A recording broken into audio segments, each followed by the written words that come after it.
7, talk too early. Oh, Indaba, talking my business is into. Nazo zonke indaba zabasha. Indaba.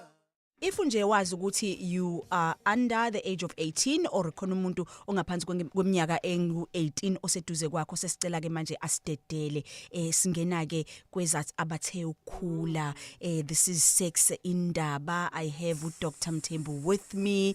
Good evening, Doc, and welcome to the show. Good evening, Z. It's women doing it for themselves. Yazi siyenzana Z freely. And phela ukuthi yazi when women do it for themselves, yazi ama sports ukuthi ngithinta ephizi ngangithinta iphu uqinise kuphi Z, go deeper way. Isn't it just so divine when women do it for themselves? Oh yes. Like kunaleyo nto nje yokuthi nje you know. Uyazi you know. Kuphi. Z kade ngagcina sithando sami. Ngiyaphila, Doc. Hey, how are you? I am good. See, now I'm here, you here, we all here. Nezithandwa zakho zikhona. Yes, nami ke zoba izithandwa zami ke namhlanje. For sure. Itrisam yabo. Yimi wena something And in between. Oh my gosh. 0861-596-596. Mlaleli uyazi ke ukuthi that is the number to call ukuze nawe ke ube part of uhlelo namhlanje. Doc, namhlanje sithinta indaba ethi ayibe deep. Ethinta ke even ama emotions omlaleli wethu ethinta nje izinto ezahlukene ezingaphazamisa umuntu kwi relationship yakhe udaba lokuzixolela forgive yourself nawe when something has happened which can actually affect wena kwi relationship yakho. Sure, yazi in any relationship vele there's bound ukuthi kube nezinto ezizokuphoqa ade lezinto zenziwe kuwe noma zenziwe even wena.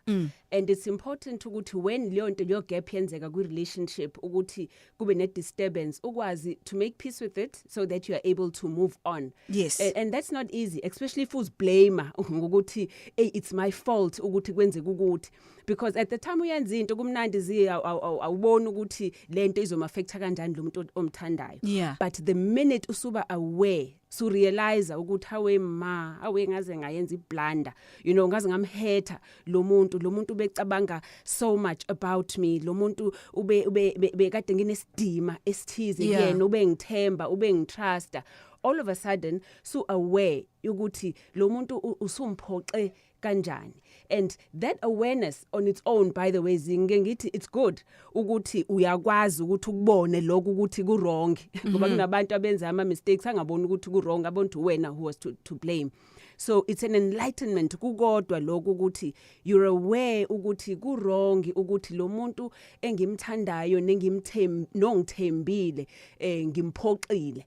And most of the time the reason why you feel so bad is because suyamzwela phela manje lo muntu kade ungezwe ngesikhathi kumnandi wenza, but manje sunozwelo lokuthi ish shuthi lo muntu ufila kanje. But two, and very important, usuku susaba nokuthi uzongitreata kanjani yena back. Susaba i-revenge yakhe, susaba ukuthi mhlawumbe uzo-reject angasakufuni. But more also, the reason why you also feel guilty is also because if in relationship you say valuisha and uyasaba ukuthi uyilose nayo leyo relationship.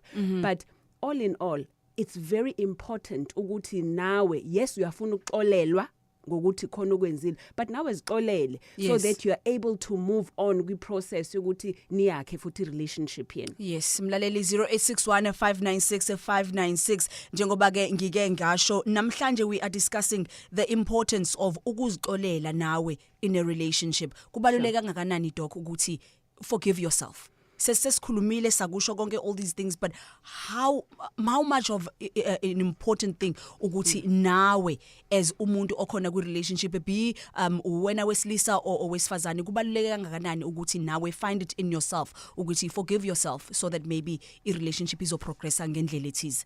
You know, it's very important. Koqala wonke umuntu uyawenza ama mistakes and nobody is perfect. Yes. And just because wenza an action wrong doesn't mean wena umuntu wrong. And sometimes abantu who need to forgive themselves need to understand that ukuthi yes behavior yenzile wrong and accept ukuthi wrong lento oyenzile, but don't make it the identity yakho because the minute you do that wenza mistake yokuthi sugcina usuzibona wena worthless.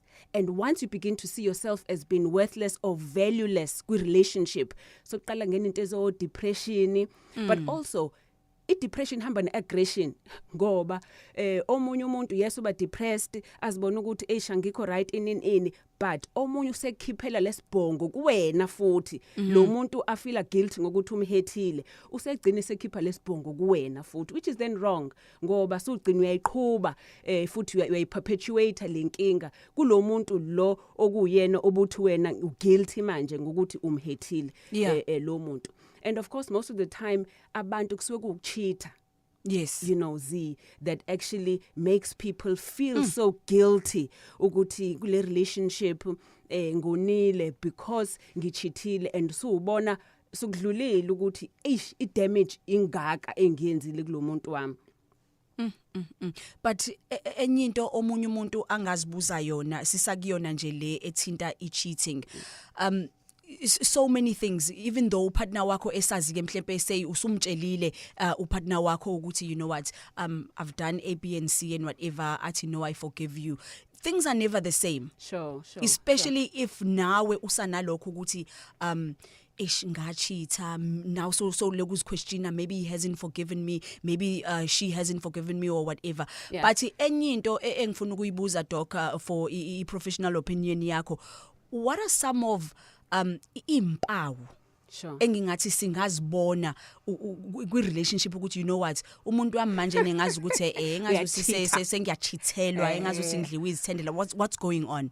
Zikhona yini impawu? Zikhona and uyamazi umuntu wakho and kunezinto sukusuzibona ukuthi leya connection leya yenu ayisekho naleya commitment kuwena ayisekho, sokunomacashelana nje okhona la. But you know besides impawu ngoba ngeke zifane with different people, I do feel it's important ukuthi wazi nawe if kuukuthi uzojolelwa ukuthi people cheat for different reasons and I reason eyenziwe uThemba noSane noNomcebo angeke zifane.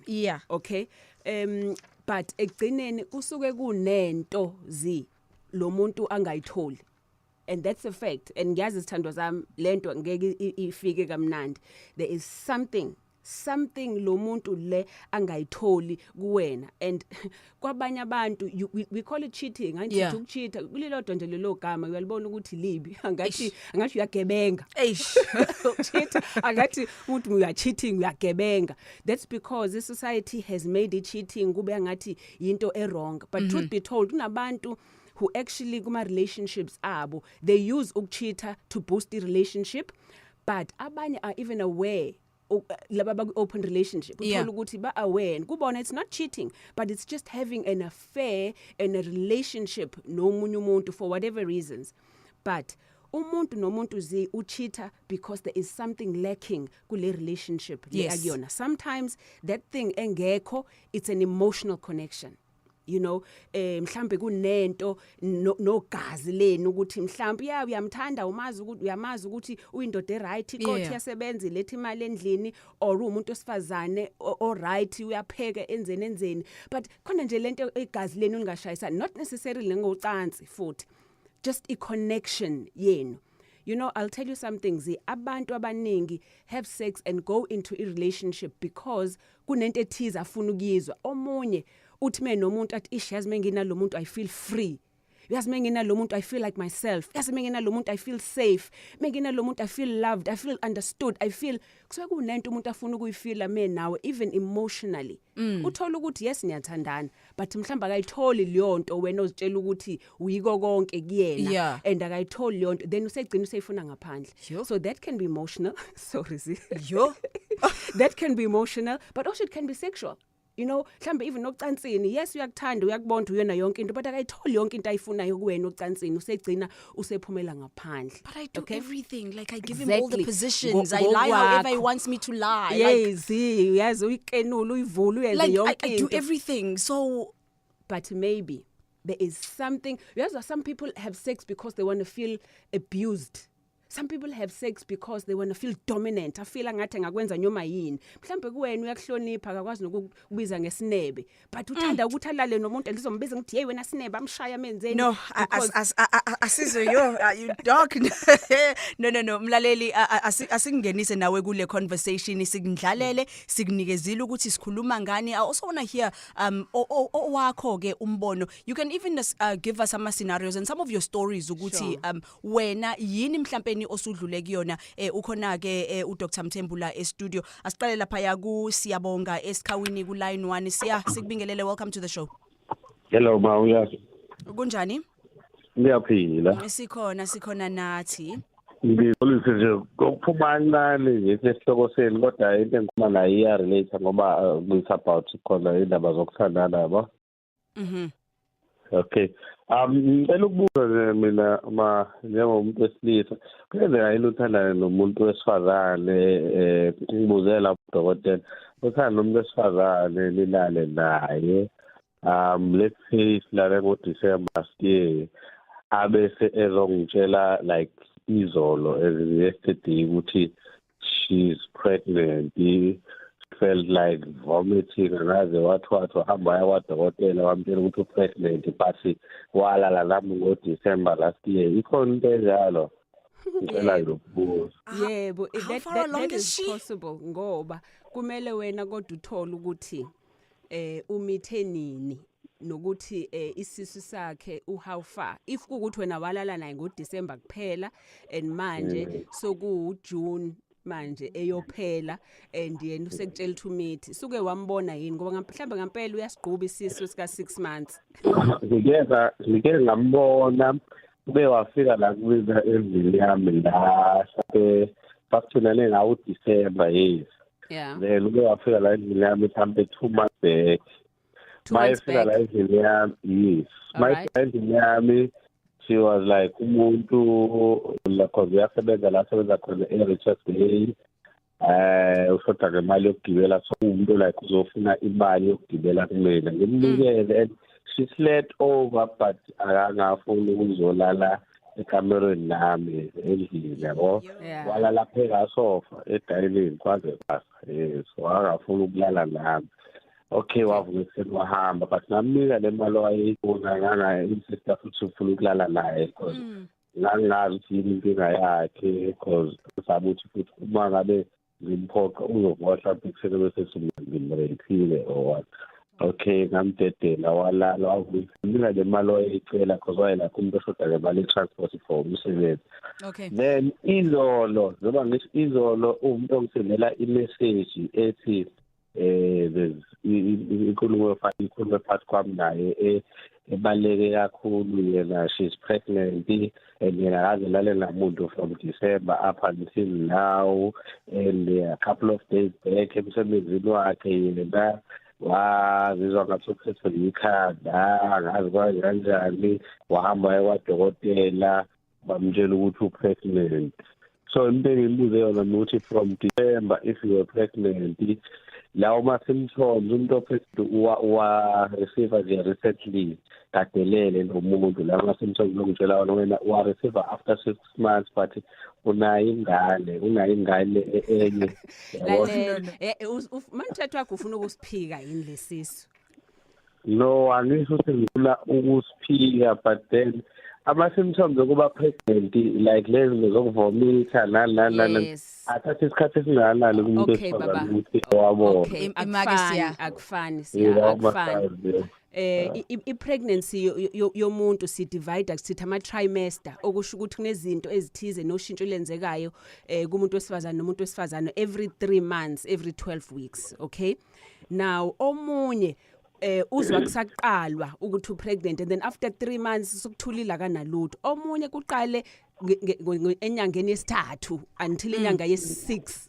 Yabona omunye banama symptoms thizeni from 6 upwards so ngeke kufane so ngeke udepende kuma symptoms ukuthi uzenini into yokuphalaza ukusho ukuthi ube ngamithi so kungenzeka at any time ukuthi lento ivuke leyo kuphalaza nokuba nauseous yabona but Yeah, okay. Sorry, Doc. No. Yeah. No. But look, wena you need depends futhi ukuthi lo muntu umuntu oyi straight sakho yini or not, but there's a 50% chance ukuthi lengane ngaba ingane yakho, and mhlawumbe uzothi wena suzitshelile ukuthi uyawithdrawa ukho shongo ukuthi ingane yakho uthola ukuthi yakho lengane, and you had a responsibility ngesikhathi emit. Yeah, because now we are ukuthi mina ngamthanda. Into yokuqala ngibuza yona mina ukuthi all along kade ngangitshela ngani ukuthi kunama changes awabona emzimbeni wakhe. Mhlawumbe bengekho. The day efika la mina umuntu wayeshoda ngemali yokugibela wacela ukuzolala over la kwami. Wayengangitshela ngani lethi wona le couchini. Mhlawumbe yabona kukodwa lokho, mhlawumbe wekwaliswa kukodwa lokho, because ayinama symptoms. By the way, kunabantu besifazana abathola ama period even right up until leteta engaboni ukuthi pregnant. So anything can happen. So angisho ukuthi ingane yakho mfowethu, but I'm just saying there's 50% chance ukuthi leyo ngane yakho. No. Thank you, Patty. Let's give other listeners a chance as well. Thank you so much for equally. I think he got the answer that he did want. Akafuna ukuyiaccepta usiya. Asiye ku Xolani lapha ya Olundi. Xolani sikwamukele ohlelweni. Ngibingelele ithanda zami njani? Sikhona sandwa sethu. Hayi siyaphila. Xolani nahle ngithabile impilo naseRun House. Yes. Dokotela yazi ngiyayizwa phethi yakho. So lapho Othandweni sekuze gcina lapho kuthitha khona so thanda abantu abathanda nabantu abangasithandi. Siyeke abantu abasithandayo. Nkosi yami. So mina ngeke ngathanda umuntu kanti umuntu akangithanda kukhona into eyifuna nje lapha kumina. If senze inkonzo yasekamereni 10 minutes awungapheli thothi usethu usekhathele mina ngikhathele lapha engisafuna khona ngizwe ukuthi nami umuntu engimthandayo lo kanti yena akekho Othandweni ufuna into ayifunayo nje. Imake baba, wait, wena ukhuluma ngocansi awukhulumi ngothando. Just because umuntu akafuna ukulala nawe akusho ukuthi akakuthandi. Okay. Khona kunjalo dokotela. Phela ngithi kuba idraw ufuneke if nami ngifuna ukunaye. Kwesikhathi dokotela ngifuna ngathi singaba nesikhathi sethu wabili nje singenze ucansi sihlale. Sure. Yena ngakufuni lokho. Nawayifuna ukuthi sibonane mhlawumbe sithi sibonane emgaqweni afike mnike lokho noma yethi ufuna lunch sibone emgaqweni sinimeze lunch bese eyahamba nami ngihamba. Ilokho nje eyifuna. Wekwenza ATM wakhe. Into kanjalo dokotela. Imake kodwa baba wena wawumtshela yini izidingo zakho ukuthi wena Othandweni yini into oyidingayo nento oyifisayo ukuthi ubudlelwano benu bube njani? Ngangimtshela dokotela ukuthi ngifisa ukuthi kubeka kanjani Othandweni lethu sibe nesikhathi esiningi sethu bese senza ama budget ukuthi nami ekhaya kufanele ngithenga ukudla ngithenge ini after that ke okusala bese ngisale ekhaya nami sengakwazi ukuthi ngikwenzeleke lokhu nalokhu. Mhlambe phela wena nesikhwele nomona ukuthi wena imali uyidla kini awumnikezi bona konke. But you know but just because umuntu loyo wena kade uzimisele ngayo bokade umthanda akakunikanga lo thando lolu wena obulifisa nolidingayo akusho ukuthi awuzulithola olunye uthando. Okay? Sengize ngigcina ngalithola dokotela ngilithole khona ngagcina senginengane nje khona lapho engibona ukuthi khona ngiphethe kahle lo engizwana naye manje. Beautiful. Yazinike ngikutshela isecret enkulu mdedele nomunye umxolele futhi ubonge ukuthi wadlala ngawe ngoba manje usuthola umuntu oright angithi. Hayi vele asinankinga siyakhuluma nje kodwa na uyazi ukuthi khona umuntu esengithandana naye. Okay. Mxolele kuphume kuyena, okay? Phuma kuyena. Le ukhuluma nwangizwa kahle. Siyabonga kakhulu Sithandwa. No. Yeah, yazi why ngithi akaphume kuyona, because sometimes we make a mistake. Uthi usungene kwi relationship right oyibonayo nawe ukuthi hey wazwa ngisiza uThixo lo muntu lo entweni engiphuma kuyona ungcono ngayo yonke indlela.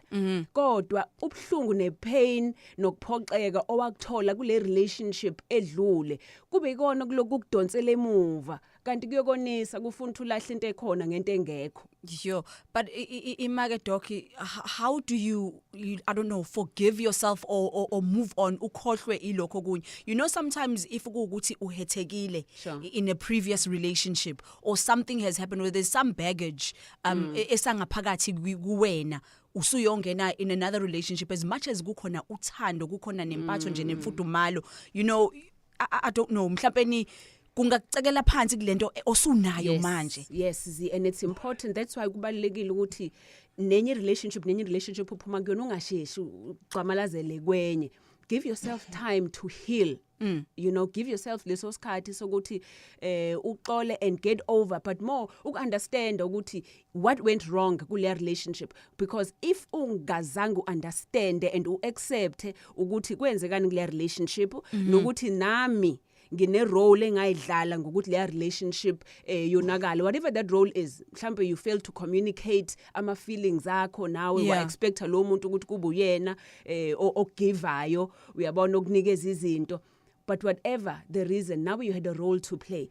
And lapho you need to forgive yourself so that you can move on to the next person. Ungayiphathi le baggage ngoba uzogcina sushaya lo muntu omusha manje kanti u right yena kanti akazi lutho ngokuthi wena buhlukumezwa kanjani la uphuma khona. Uzogcina sumcontroller ungasafuni lutho angenzi lutho, mhlawumbe wakujolela lo munye manje lona umaka isikhathi sakhe wenzani usujaja lo manje ngento yenziwe ngephusa eli before omunye, meaning wena oyibelethe manje lento wena ozenzayo lento akuyena lo obekuhethile, but you are now doing it yourself. So give yourself isikhathi sokuthi udlule kuleyonto, find yourself, reconnect with yourself first so that lo muntu omusha osengena ku relationship yakho nawe so ku easy ukuthi athole wena pure, not wena damaged. Sure. Nakho nje ukuthi njengoba usho doc ukuthi forgive lo muntu o before so that now uzokwazi ukuthi uzixolele and then start on a clean slate. 0861596596 siyaqhubeka ke nokuthatha ukuphawula kwakho mlaleli. Asiye lapha yana ku line 3 isibonele folweni. Welcome to the show.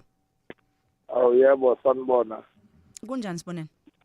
Ngiyaphila. Ngihamba kahle konke kodwa. Yebo mina ngithi okwami mhlambe kukhuluma ngayo kona i-topic about cheating enani, kodwa okwami it's not about ukuthi kumina owakwathi. Mina nginomuntu engithandana naye check-a uyaziwa yonke le, but mhlawumbe useke wangithethela kabi manje angazi ukuthi yabo sisaqhubeka sathandana futhi ngesamthanda yabo ayikho into enkinga, kodwa abanye abantu sebeyakwazi ukushisa abantu yabo. It's like ngasekhakazi ukuthi ufike wenza ukuthi nokuthi yabo. Manje ngike ngiyibuze kona yana waqolisa kwa right esabuyelana sa right. Manje ngiyibuze ukuthi mhlambe mina ke ngokwami ne-reputation yami ayonakali ngokuthi mina nginokuzikhosela umuntu yabo ngokuthi mina mhlambe ngiyamthanda kanti yena mhlambe angithanda. Ukuthi mhlambe mina ngidlali mhlambe umdlalo ukuthi umuntu meseze wakuthethela abaqhayi kabili yabo usungasho ukuthi mhlambe usaphinda noma mhlambe usangaqolisa mhlambe uphinde uqole futhi but ugcina unga-understand ukuthi wena uqola ngoba mhlambe uforgive wangampela noma mhlambe uqola just because yabo angi-understand. Yeah, yes, but it's very important ukuthi uma umuntu wakho ekuchithelile uunderstand ukuthi yini eyenze ukuthi akuchithele, mhlambe kwayena akazi. You know, that is where i-therapy ingena lapho kwayena akazi, but kubalekile kunina nobabili ukuthi yini isizathu esimenze wachitha kuze nikwazi ukuyigwema lento ingabuyi futhi, ngoba naye for sure lekho nje ukuthi uxolisile waxolisa useyazisola naye akazi wekwenzelani lokho.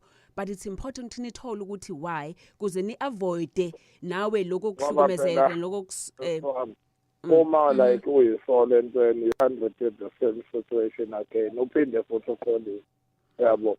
Iyona lento mina engikhombisa ngoba manje nabo mina futhi amoya kwenza lokho angeke ngifuna ukuqamba manje ukuthi mhlambe ngibambe igradi noma ngiyaqhubeka nje ngimthande the same way ngivele ngimthanda ngayo but manje ngibuka mina engayi-understand ukuthi esami isimo silaphi ngiyisilima noma kwenzekani yabo. Yes baba, but you know I think wena awuzibuki ngamehlo akho, uzibuka ngamehlo ukuthi abantu bakubuka njengesilima, ngoba ngamehlo akho angaba ubuyelanga if buzibona kanjalo, but kuwena ubona wena ukuthi umuntu omthandayo lo and uyamukela nezici zakhe njalo. So yeka ke wena ukuthi uzibuke wena ngemehlo abantu ukuthi abantu bathi uthini ngawe isithunzi sakho in if wazi ukuthi uyamthanda, ngithanda umuntu wami ngezwe thanda umuntu wakho nje wena if uthi uyamthanda kuphela, zamani ukuthi nobabili nithole usizo le therapy ne counseling so that number 1 nawe ungaziphindiseleli kuyena one day, but 2 naye ngakuphindi futhi another day. Okay, okay, ngiyayizwa. Okay, sure baba, good luck. No, siyabonga kakhulu ku usibonelo lapha ya efolweni 0861596596. Siyaqhubeka ke nokuthatha ukuphawula kwakho. This is a sex indaba. Ukhona ke uDr Mthembu, uhleli noZilungile, okamakhanya Mkhize. Sikhona ke nje simbokodo namhlanje. We are hearing ukuthi wena uthini, and then your professional assistant and your professional views akhona ke kudokotela uzokwazi ukuthi akulekelele ngayo yonke indlela. Sidingida lona ke udaba lana ukuthi kubaluleke kangakanani ukuthi nawe uzixolele kwi relationship okuyona, so that izokwazi ukuthi ibe healthy, uzokwazi ukuthi niqhubeke ngendlela ethize eyaphambili nomuntu wakho. Sure. Yeah. Ku line 4 ukhona uAnonymous, I think is Mayville. Anonymous, welcome to the show. Yebo, sabona kakasini ngimekelele nje nadokotela. Yebo. Yebo, ikhona Anonymous la Mayville. Itopic ngiyayithanda impela ngoba namanje ngikawukontenze ensukwini.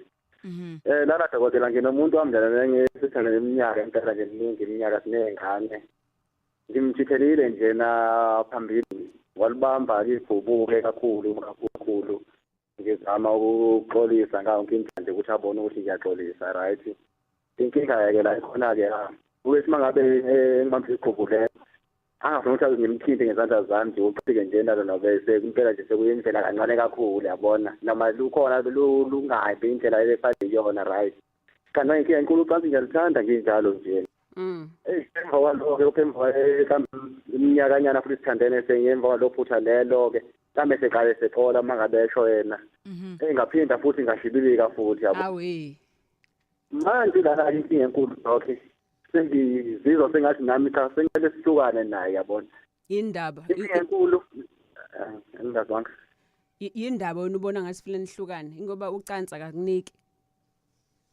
Ucansa kanginiki. Okwesibili ngibona ngathi ngeke saxole ngathi sizakhe silimele kakhulu ngoba ngisho noma mhlambe indaba yabo amakhansela ngiyabona yonke aphilizela kuyona, yabona nje umuntu enokhuluma kathandi endizovumela mawuthi umuntu mangabe ethithile khona eshoda khona, ngiyaza ukubona ukuthi khona eshoda khona, kodwa futhi akafuni ukuthi yonke i-understand ayamukela ayibona ngendlela lena ubona ukuthi lema yena ngokwenza izinto zami, yabona into efana lezo. Yes, one thing omhlawumbe ongeke ube aware kuyona, number 1 usisi umchithelile wakuxolela, wayiphula inhliziyo yakhe, wakuthatha back, waqhubeka. Yes, ukuwithdraw kwakhe ocansini is a sign yokuthi usazama ukuzipholisa ngaphakathi and to have some power yokuthi naye imizwa yakhe uyayibulala kancane ngoba unalento ukuthi lento bokade uyinikeze omunye umuntu, so mnikeze leso space sokuthi aphole. But number 2 waphinda futhi wakwenza futhi lokho and still uhleli yena nawe. But number 3 even worse, wena futhi osucabanga ukumshiya lo muntu. Now let me tell you it damage osuzoyenza wena kulomuntu wesifazane. Lo muntu wesifazane uzomenza ukuthi number 1 azinyeze. Kwaloko nje first ukuthi ubumchithela all along already ngiyazi ukuthi khona ukuzinyeza kuyena ukuthi azitshela ukuthi I'm not good enough as a woman, kukhona into engeyona. But each time umuntu abusile and ahlale ufaka leyo nto kuyena yokuthi angilutho yes angaba depressed but more angazangene even naku addiction uthola usenze izinto ezirong ngoba ethu yaziduduza the addiction can be utshwala can be other things even sex addiction uyabona kanti wena mhlawumbe you're not even aware ukuthi yena ucansi nokuthi umchithelile yena kusho ukuthini kuyena and mhlawumbe even the fact ukuthi ya withdraw kuwena sexually mhlawumbe awazi wena mhlawumbe wakwa abusewa esayingane sexually so when usuwenza lento wena kuyena again imkhumbuza how another man took power over her so ngithi mina if kuthi uyamthanda njengobusho and ungalona indaba yocansi and so investile kuyena aku investe kuyena ayinina nobabili kuyena nje alone uma useku counseling athole ukutreateka ngokwengqondo ukuze amukele noma esiphi isimo but more kuze amukele i-decision yakhe if e decide ukuhlala nawe kuze yena akwazi ukuxola ngoba omunye umuntu uthe sekuxolelile ukuthi umchithelile kodwa engakwazi ukuzixolela yena ukuthi kodwa ngimxoleleleni lo muntu ukuthi ube ngichithelile agcini enga kuyena oloke ivusa over and over ngoba manje uzisola yena ukuthi hawu kodwa lo muntu wangenza isilima wangihlebe emphakathini wangenza manje kodwa still ngisala kanti ushaya yena akashayi wena so really ngikuzwa kahle yeah so really my advice is save her for herself maybe not for you if wena so decide ukuthi uyamshiya but no but cha Doc ngizobeka ukuthi ngisathi ngiyamshiya nalapho ngizama ukucabangela indlela ukuthi kathathe Doc indawonye isandawonye yalo muntu lona yabona ngiyabona kokuba khona duze kwakhe ngathi siyanginyanya lonto leyo ngathi sengiyamnyanyisa njena ngicanga ukuthi nje ngibone into leyo phambili benzi mangicela umuntu umuntu abona leyo seka sathanda mbe sesending siyahlukumezana yabona hayi ngoba ngimshiya ngoba ngithi campaign ngizama ukuthi kodwa indlela ukuthi ngizama yena kanje ngizama ukuthi kana bengcono kodwa futhi ngiyabona lombulala kwaleyo nto leyo imake baba mina nawe ngingakusiza I think kwa wena you need to figure out ukuthi why u cheat yourself so that mina ngiyazi ukuthi ngiyazi yabona why you cheat yabona nje doctor Bekile nje nokuthi khona umuntu ososuba free mawunaye lokho kufunga naye yabona ngilise yabona nje angithi mina yabona umuntu othi ngitshela gqokile asohle kumdlalisa yabona isazobukwa ngalo uvele nje umuntu angazi ngachaza so i-connection yenu physically ayikho right now okay kuvume lokukwazi now you need to make a decision ukuthi wena ungakumela yini lokho impilo yakho yonke ukuthi ube nomuntu ozogcina njalo ekwenza ufeel like that okay and i-decision yakho le ufuna uyenze so that ungagcina usuba naye ngoba umhluphekela iba naye ngoba umdinga iba naye ngoba umthanda iba naye ngoba kwayena kunale connection enayo okuthi i-connection oyidingayo nayo umuntu esikhuluma ukuhlala ingane sezikhule kanti no 14 minutes ezalweni ndawonye yazi yakhula phakathi kwesikhathi leso kuyalimaze kanjani yena kuba into emotion ezingakhulu mhlambe egcineni engaze funa ukuthi mhlambe ngigcine ngizama ukusiva le relationship isebenzisa nezo mhlambe angiphindela ngikuzwanga kahle uvele wamemeza uthe ninengane for 14 years sinengane na 14 years bona lengane ivele ifike sihlala ndawonye isandawonye sengisho ukuthi campaign moshi umuntu mhlambe ingane lapho ziyelula kanjani ukuthi zamube lento efana oza ngikuhlebele ngifuna lento ngifuna ngiphendule ngifuna uyazi abantu ebekwizinga lakho abaningi indlela abarelate ngayo nabantu abathandana nabo is because of a relationship abayithola kubazali babo themselves. Now wena unomuntu wakho lo othi ayikho iconnection thizeni wena naye umuntu wesilisa naye umuntu wesifazane and awazi ukuthi leyo nto uyithathe phi yena ungathola into ayitshencela naye ngokukhuliswa kwakhe abazali bakhe. Now you have got a responsibility kuleyo ngane na 14 years osuyizele ukuthi yona uma sikhula sikhetha indoda izoba umuntu onjani izoba ne relationship enjani nalowo muntu wesilisa eyogcina emshadile. So whatever decision you are making today, whether uyahlala nonina or not, or whether uyamchithela unina or not, or whether you decide ukushintsha konke kodwa lokho yazi ukuthi wena uyatshala kule ngane yakho yentombazane ngoba izothi masisikhula izofuna indoda exactly efana nawe. Oh yes.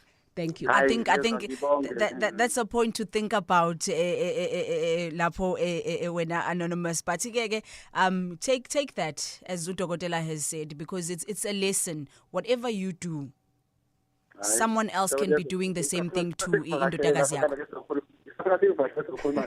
Sure, welcome. Yes, that you are welcome. Siyabonga kakhulu. Mlaleli sizothi nje shwi kancane ezitolo sithi ugwinya mathe nathi. When we come back uhlelo ke liyaqhubeka. This is Indaba iSex Talk namhlanje. Asivele nje doc sisale sesibuya ke ngolayini sithathe umlaleli wethu siyakwamashuke manje angazi why thiwe sesinqawunqaweni, but I don't know what they ngawuza there, but ke asithathe ulethu line 4 lethu. Welcome to the show. Kunjani? Sanibona kuyisithando zami kegasini ku Dr. Mthembu, nawe sesininjani yaphila? Siyaphila. Sithandwa sethu. Ngiyaphila nami.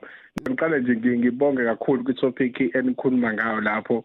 Ibaluleke kakhulu I topic ye forgiveness. So ngizoqala khona nje ngithi ukucomment khona bese sengivala ngize nama questions engizocela ukuthi Dr. Mthembu mhlambe engi-advise ukona. So le part ye forgiveness ibaluleke kakhulu because I forgiveness Othandweni uma ubungayenzile so kuba inkinga ngoba uthando olulandela kuwena liba inkinga because usuke ungayenzile then bese kukhoza ama problems ngale. So it is very important ukuthi forgiveness leyo kufanele yenzeke uya ukwazi ukuyenza la sokufanele uyenze khona so that uma uzo move on nempilo yakho ube right moya phambili. Sure. Yes, ngifisa ukubuza ku Mthembu la ukuthi ilokhu nyalo Dr. Mthembu makwenzeka la uthi kunosisi ubuthala bengithana na before then bese nihlukana due to ukuthi owesilisa uchithile kulo wesifazane then manje yes so makuqhubeka isikhathi udate lawo wadatayo mhlawumbe kungalungi nakubona then you realize ukuthi labantu odlule kubona kunolo muntu lo owadlula kuyena ofilayo as if lo muntu loyo uyena ngabe mhlawumbe yethu be right and uyena umuntu ongawo kuthiwa mhlawumbe ufisa ukwenza ukwakhe ekhaya ubungalakha naye but it's just kwenzeka le yanto. So if you are going back lo muntu loyo uthi uzama ukuthi izinto naye ngabe kuyingozi kangakanani usubuyele kuyena uqhubeka nawe uthandana ngoba phela lezi zinto lezi kuthi umuntu sifazana akaxoli wazi wathi umuntu omkhulu sifazana akaxoli ngoba ngabe nezingane uyayilinda ingane ezikhule zithi bese ziyindala bese zimjikele because zose iside mawazo mawubaba ehlukumezile. So lokho ufuna ukubona ukuthi kuyingozi kangakanani ukuthi kuphinde ubuyele emumva ekubeni kade kungazange ukwenze kahle before emumva. Yena umbusisi uma uthi ukhuluma naye uwilling ukuthi engakwazi ukuxoxisana na mhlawumbe nje nami singizizini but it just that mina kunaleyo feeling banawe if ngibuyele emumva kuvuka lezi zinto azongilimaza isikhathi masingisambe siyaphambili. Yeah, look wena inkinga yakho ukuthi uyigwala. Okay. Yes. Uyigwala and you know uthando nanini always deserves a second chance. Nanini always. Ngoba ungathola ukuthi kwayena le khona uhlalethi the one that got away nanga umuntu engangimthanda kodwa wangiphoxa wangangithanda kanti akazi ukuthi wena suyithathile idecision ukuthi uyena impela umuntu kanti manje uphethe ubugwala. So my advice is number 1 you need to be able ukuthi uthi masusu uyoxolisa kuyena ngoba kufanele uhambe uyoxolisa. Okay? And ukuxolisa kwakho umbonise ukuthi ngampela uyalibona iphutha lakho uzikhombe ukuthi bengirong la kanje kodwa ngenziwa ukuthi ngiyazibona ngiinsecure lana nani manje sokushintsheni kuzabona ukuthi going forward usuwomunye umuntu you no longer the same person. And it's very important ukuthi ngesikhathi uxolisa kuyena umnikeze ichance yokuthi avuleleke ngobuhlungu bakhe nanokuthi how much pain you gave her.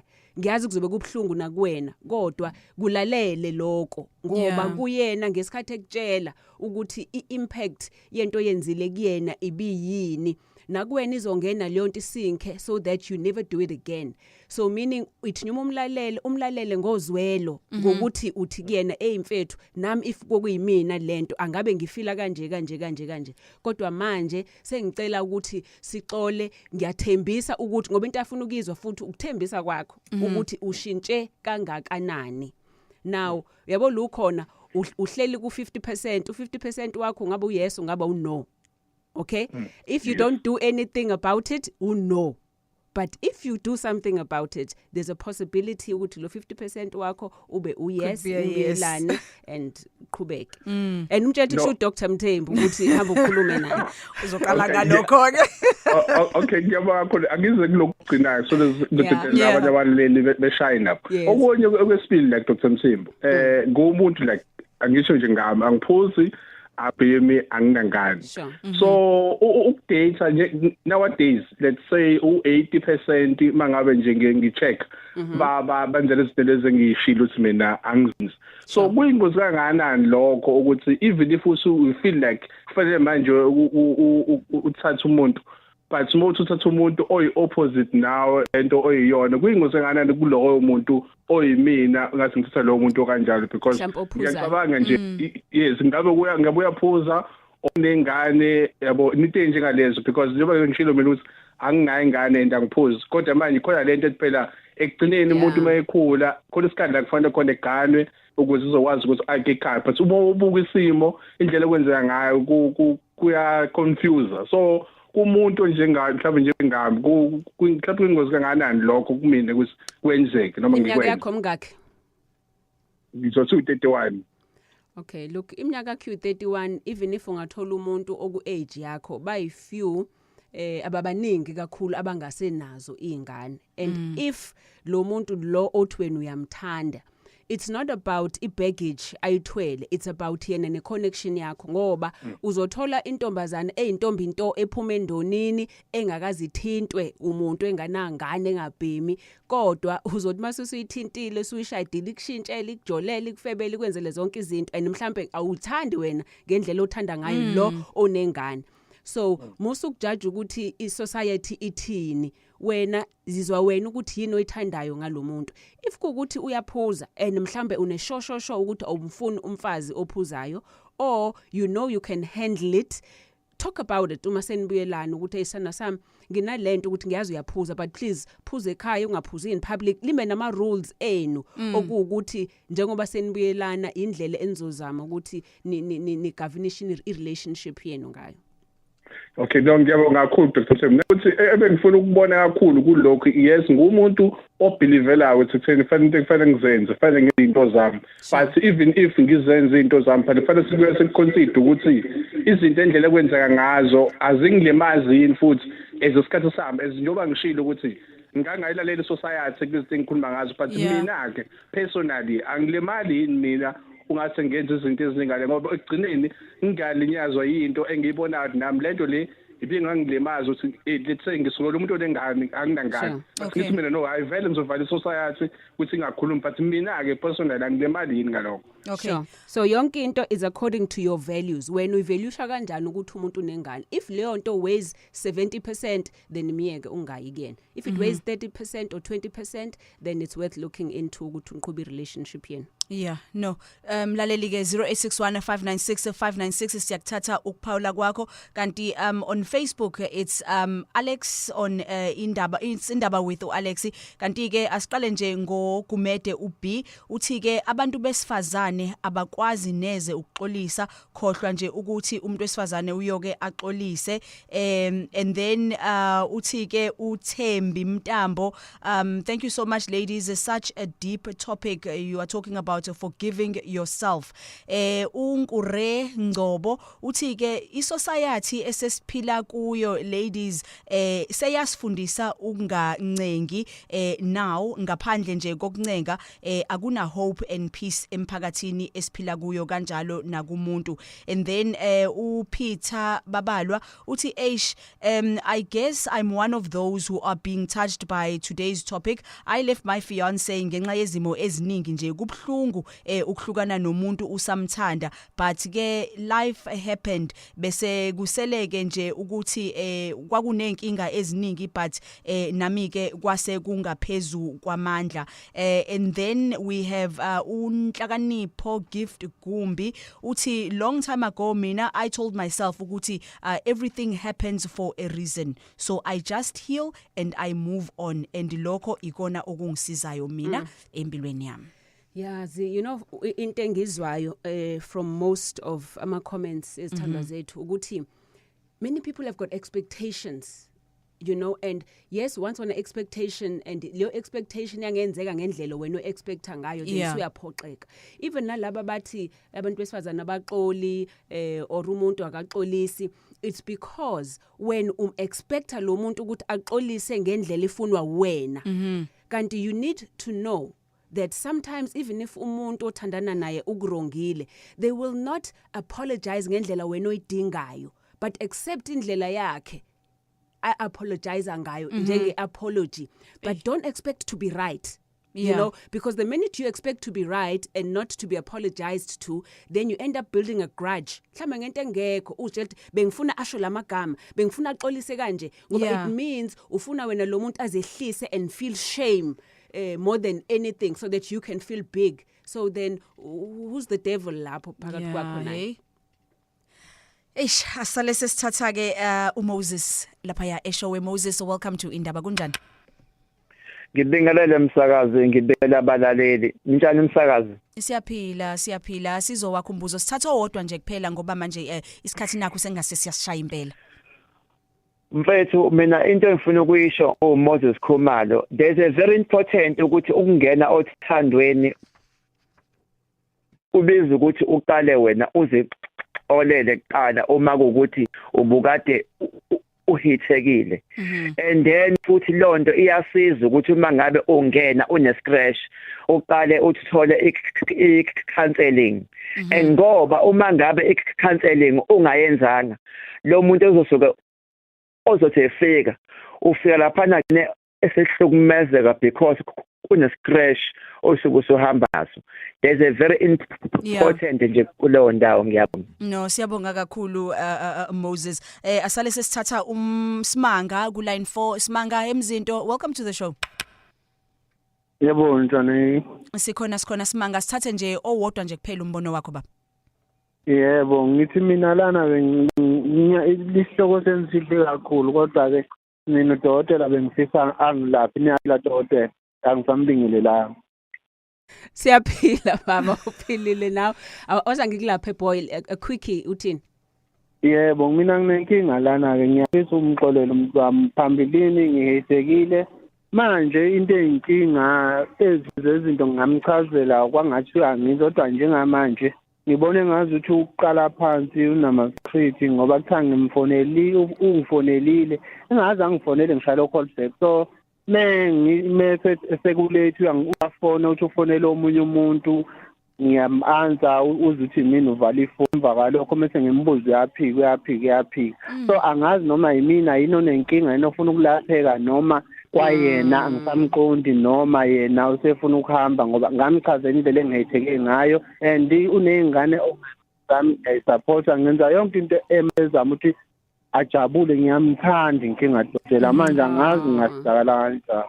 Uyazi boy, and kushoda kancane nje ungiqede ngimshade ngiqhubeke nempilo manje angazi ngimele ngenze njani. Okay, lalela ngikhalile dog. Ncese mfana wami, ncese boy, lalela ke awukume ngeendaba zokumqeda, okay, indaba zamalobolo, because okwamanje udinga ukulungisa irelationship yakho, okay, kuze wazi ukuthi uyafuna yini ukoqeda, ngoba egcineni ungenzi into ezogcina isikulimaza ngoba mhlawumbe kwayena akakabi ready manje, hayi ngoba engakuthandi, mhlawumbe akekho ready ngoba uyazisola naye uyashaya and usaba ukuthi mhlawumbe wena ufuna ukumphindisela, kungabe into eziningi uthothi uyazinyeza naye ku relationship yakhe. So very important nawe mhlawumbe indlela oyibheka ngayo i relationship, mhlawumbe nawe suyacontrola kakhulu, ufuna umcheck ukhuluma nobani, ungifoneleka ngakhi, mina ngikufonele namhlanje ungifonelanga njalo ngoba ubhlungu nawe boy. Manje uyadinga ukuthi ukumukele lokho mfana wami ukuthi ubhlungu, kube okay ukuthi ubhlungu inhliziyo yakho ngoba uyamthanda lo muntu. Uthi uma suzinesile wazikhotha wena izilonda zakho, then mase uyamthatha umhlalise phansi ukwazi ukukhuluma naye kuqala. Umbonise number 1 ukuthi wena uzimiseleni ngaye. Okay?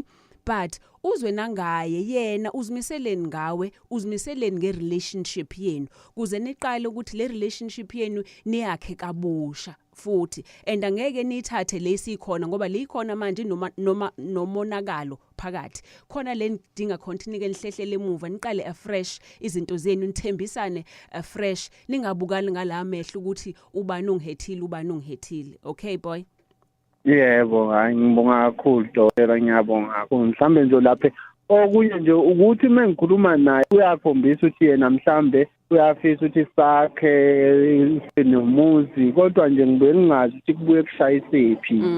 Sometimes umuntu wesifazane boy ubokumnikeza isikhathi nespace yes umnikeze isikhathi nespace sokuthi abone ivalue yakho ukuthi naye akukhumbula sibone isidingo sakho ngoba if usu too much uyamenza ukuthi angaboni ukuthi kwayena ukudinga kangakanani yes umbonisa ukuthi uyamthanda but also umtshela ukuthi you know nawe uyadinga ukuthi naye akubonise kungabe uwena njalo all the time omnikeza ipressure okay Hayi ngiyabonga kakhulu Dot. Thank you so much. Thank you so much Isimanga. Asale sesithatha Anonymous Emlazi. Welcome to the show. Anonymous usakhona? Hello. Yebo kunjani baba? Ngiyaphila njani? Siyaphila. Asithathe nje owodwa owakho umbuzo kudokotela. I'm not Emlazi, it's Uppington. Oh okay. Oh yes. Hey, how are you? I'm very well, thanks and yourself ladies. Yes, umbuzo wami la dokotela ngingaba ne problem relationship yami. Ngine girlfriend before nga data enye because ngine problem kule enye u-A and B. Sure. So mangithandana nalenye yesibili ngahlala phansi ngayichazela ukuthi yazini angena umuntu who likes to cheat namantombazane but kule relationship ngiyayi relationship when you are the second one. But into eyenzakalayo ngisafuna ukuyilungisa back le relationship ngiphume out le relationship ya A ngihlale nawe 100% because I don't like to cheat. So lo second one was a virgin. Upi. So yes, second one a virgin, so we were trying to measure pain then masalala naye kuba ukuthi siyayeka because I don't want to go rough because angithanda kuba rough towards kumuntu esifazane. Apparently into eyenzeka ngaxabana nabo boy 2 sahlukana nje ngahlukana no A ngahlukana no B wentombazane. So mahlukana lo u B wentombazane uyena wangala akasangifuni yonke leyo nto ngakwamukela ukuthi okay akasangifuni ngazama ukumbiza for date sixoxe ukuthi inkinga ibe kuphi wangayiveza problem. Okay, also found out yena umuvile on relationship yes uB and then u-A ngahlukana naye completely vele umuntu engihlupha ngahlukana nangahlala ngasingile ngahila ngenza yonke into. Okay, imake Anonymous asivele nje sifikele egcineni kwayo le ndaba because isikhathi sesisiphelele kahle. Yes what happened manje senginengane no B everything is going well but I problem wabuya ngimene sengeseyona virgin.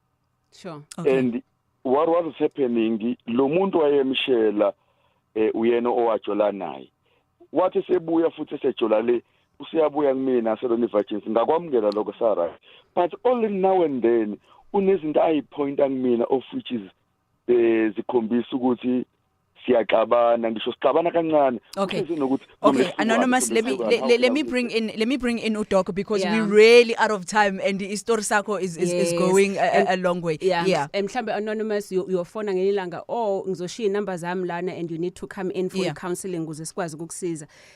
But I think uAnonymous une regret ukuthi lo muntu yaqhobhozwa womunye umuntu and it wasn't him. But we'll talk about it another time. I think nama voice notes. Yeah. Thank you so much Anonymous, but sifuna ukubashiya ngaphandle nabama VN ngothathile uFacebook ngothathile ama calls. Let's go to the VNs. Sanibonani ke balaleli, nami ngingomunye owaya kudokotela uMthembu olapha eBottles Hill. Uyasebenza ngempela ukuthi kangazazi ukuthi ngiphethwe yini, khathala amalungu omzimba, ngingathandi kudla, ngiphalaza. Ngasebenzisa ke treatment yakhe ngiright manje ngiyakwazi ukukhuluma nabantu ngibaluleke futhi ngiyakwazi futhi nokuzisebenzela ekhaya anginankinga nje ngikahle nje ngingowase Harding. Ngiyabingelela emsakazweni uSibongile Nyide lokhuluma eMatmori. Ngifike kadokotela ngaphatheka kamnandi nabasebenzi bakhe. Ngafika ekhaya elikhululekile. Nginomzimba obuhlungu, ngikhathala nenyawo zibuhlungu neqolo. Kodwa manje sengizizwa sengiphilile.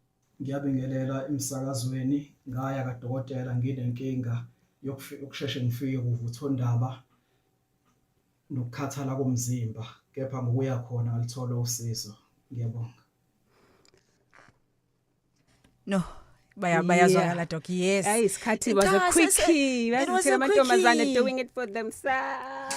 No, we were able to touch every spot. Yes, we touched every spot. Udokotela utholakala eMedilution. Inumber zethu zithi 031 765 8475, cell phone 061 4622 945. iseMedilution. uJuly is men's month, angithi siphe. So sine special sabantu besilisa eMedilution. Uyachatha, sikhipha inyongo, sivula imthambo endukwini kuze ukwazi ukusebenza kahle. Mofikile nje ufuna ispecial sasegagasi, uzosithola leso special. Sikhipha inyongo, sikline izinso, sikhathe kuzobe kuyi special only for abantu besilisa. Only for abantu besilisa. Yes. So now if I'm coming with uphathini, oh okay, no, it's fine. But ke sikhona ke leso special guys lapha ya eMedilution. Lolu hlelo kwelididiyelwe usiphelele Nzuza kanti ke in the hot keys ukhona ke uColin, isibonge kakhulu Colin, also uQ. Thank you so much gentlemen. Dr. Mthembu, thank you so much. Angazi ke noma ngobe ngikhona next week Thursday. Indaba, special open line on Mondays at 7. Talk to us.